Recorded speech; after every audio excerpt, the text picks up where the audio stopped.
1523년 아일랜드 서부의 작은 마을 브리짓에게 축복이 찾아왔습니다. 패드릭, 30이 넘도록 아이가 없던 그녀에게 패드릭의 존재는 그야말로 기적과도 같았죠. 패드릭은 건강하게 자랐습니다. 유독 통통한 볼, 호수처럼 맑은 눈, 웃을 때면 세상 모든 걱정이 사라지는 것 같았습니다. 브리짓은 매일 밤 아이의 잠든 얼굴을 보며 감사 기도를 올렸습니다. 그런데 그해 여름, 이상한 일이 시작됐습니다. 어느 날 밤 브리짓은 아이 울음소리에 잠에서 깼습니다.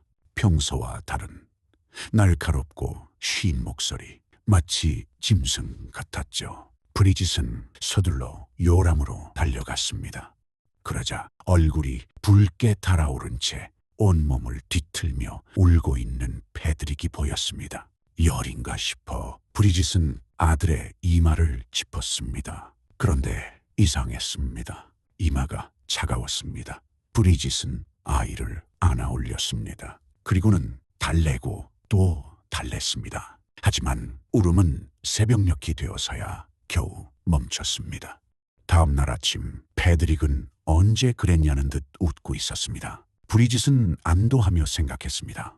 악몽을 꿨나 보다고. 하지만 그건 시작일 뿐이었습니다. 며칠 뒤 브리짓은 이상함을 느꼈습니다. 패드릭이 먹질 않았습니다. 젖을 물려도 고개를 돌렸고 죽을 떠먹여도 뱉어냈습니다.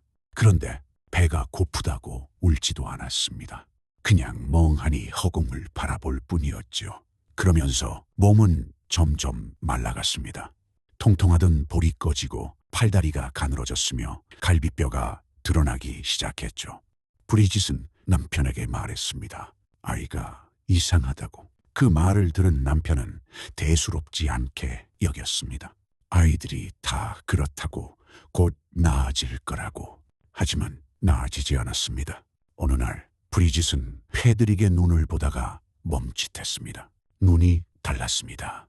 예전에 그 맑고 반짝이던 눈이 아니었죠. 뭐라 설명하기 어려웠습니다. 깊이를 알 수 없는, 마치 늙은 사람의 눈 같은 아이의 눈이 아니었습니다.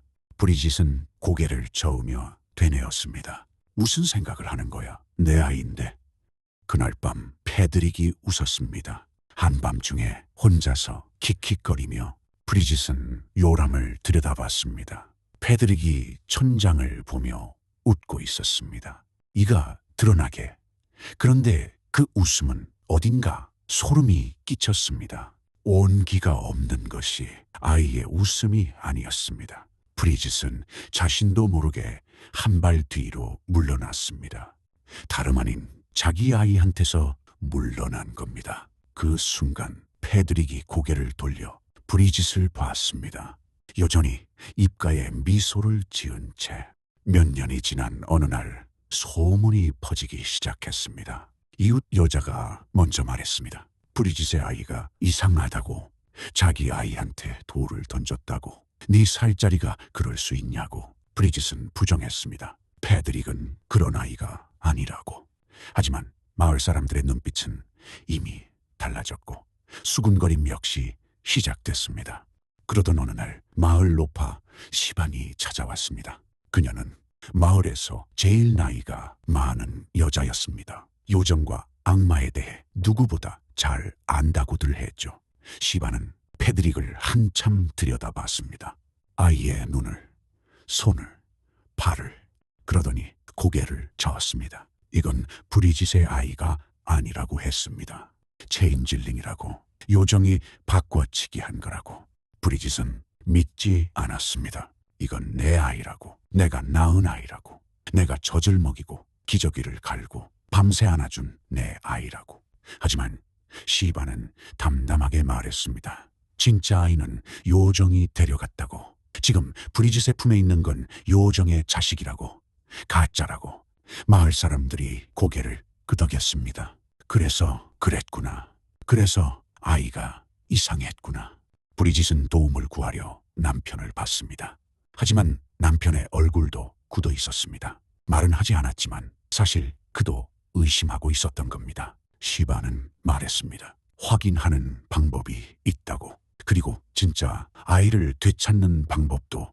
그날 밤 마을 사람들이 브리짓의 집에 모였습니다. 그 선두에 달걀 껍데기를 쥔 시반이 있었습니다.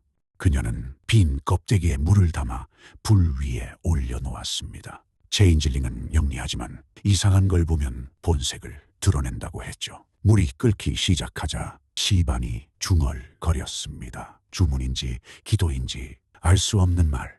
그 순간 패드릭이 입을 열었습니다. 4살짜리 아이의 입에서 늙은 남자의 목소리가 나왔습니다. 800년을 살았지만 달걀 껍데기에 물 끓이는 건 처음 본다고. 마을 사람들이 비명을 질렀고 브리짓은 다리에 힘이 풀려 주저앉았습니다. 그리고 시반이 소리쳤습니다. 체인질링이라고, 요정 새끼라고. 브리짓은 떨리는 목소리로 물었습니다. 진짜 패드릭은 어디 있냐고. 패드릭의 얼굴을 한 무언가가 웃으며 말했습니다. 요정 언덕 아래에서 잘 지내고 있다.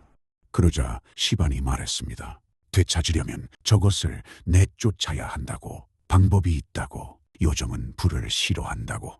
저것을 불 위에 올려놓으면 요정이 와서 진짜 아이를 돌려줄 거라고. 브리짓의 얼굴이 창백해졌습니다. 불 위에 아이를 올리라고요? 브리짓의 말에 시바는 그녀의 뺨을 치며 대답했습니다. 정신 차리라고. 저건 내 아이가 아니라고. 브리짓은 고개를 저었습니다. 못한다고. 아무리 그래도 저건 내 아이의 모습이라고. 저 얼굴로, 저 손으로, 저 목소리로 못한다고. 하지만 마을 사람들의 눈빛이 달라졌습니다. 저러다 마을에 재앙이 닥친다고 했습니다. 요정이 더 많은 아이를 데려갈 거라고. 저걸 내쫓지 않으면 우리 아이들도 위험하다고. 남편이 브리짓의 팔을 잡았습니다. 진짜 패드릭을 되찾고 싶지 않냐고. 브리짓은 아이를 봤습니다. 아이 역시 브리짓을 봤습니다. 알 수 없는 눈빛을 다음 채 그때 아이가 팔을 뻗었습니다. 엄마한테 안기려는 것처럼 아이의 목소리로 엄마라고 불렀습니다. 그러자 곧장 시반이 소리쳤습니다. 속지 말라고. 요정의 속임수라고. 그 외침과 함께 마을 사람들이 브리짓을 붙잡았습니다. 남편은 브리짓에게서 아이를 뺏어 들어 올렸습니다. 그리고 불길이 타오르는 아궁이 쪽으로 한 걸음 한 걸음 다가갔습니다. 브리짓은 울며 발버둥 쳤습니다. 제발 멈추라고. 내 아이라고. 하지만 아무도 듣지 않았습니다. 아이가 울기 시작했습니다. 진짜 아이처럼. 잠시 후 정신을 차린 브리짓은 자신이 바닥에 쓰러져 있다는 걸 깨달았습니다. 고개를 드니 광기에 휩싸인 마을 사람들과 아궁이 속 까맣게 그을린 작은 몸 하나가 보였습니다. 브리짓은 비틀거리며 아궁이에 다가섰습니다. 그때 시반이 중얼거렸습니다. 너무 늦었나 보다고. 진짜 아이는 이미 요정 세계에서 죽었나 보다고. 그 말에 남편은 아무 말도 하지 못했고 브리짓은 그날 이후로 입을 열지 않았습니다. 마을 사람들은 곧 그 일을 잊었습니다. 아이는 원래 체인질링이었다고. 어쩔 수 없었다고. 마을을 지키기 위해서였다고. 브리짓만 잊지 못했습니다. 매일 밤 아이의 얼굴이 떠올랐습니다. 팔을 뻗으며 엄마를 부르던 그 마지막 순간이 그게 요정이었을까요? 아니면 끝까지 내 아이였을까요? 브리짓은 답을 알 수 없었습니다. 영원히